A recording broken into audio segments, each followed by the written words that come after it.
இவ்வளோ பத்திரிக்கா? கிட்டத்தட்ட 20 பத்திரிக்கை இருக்கும் உங்களுக்கு. பத்திரிக்கை 500 கூட 20 பத்திரிக்கை 10,000 மொய் எழுதுமே. நான் வாங்குறது 5,000 சம்பளம். 10,000 இவனுக்கு மொய் எழுதி 5,000 வச்சு என்ன பண்றது?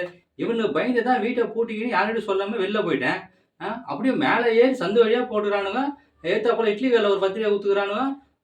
நான் டீ குடிப்பேன். அங்க ஒரு பத்திரிக்கை குடுத்துக்கிறானுங்க. மூடி வலிச்சு வலிச்சு குடுத்துக்கிறானுங்க. 20 பேர் வச்சுக்கிறானுங்க பத்திரிக்கை.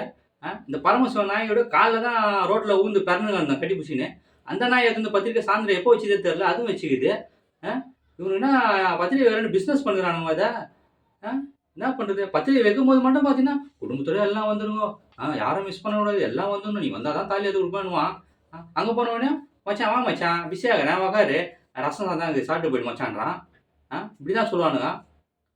என்ன பண்ணுவ ஏது பண்ணுவ தெரியாது. சரியா?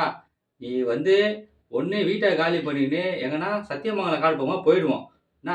அப்படி இல்லையா, எனக்கு ஒழுங்கு மாரி தான் 2வது கல்யாணத்த பண்ணுவேன். இவனு எங்க போனாலும் எந்த ஜில்லால போனாலும் விடமாட்டேன்.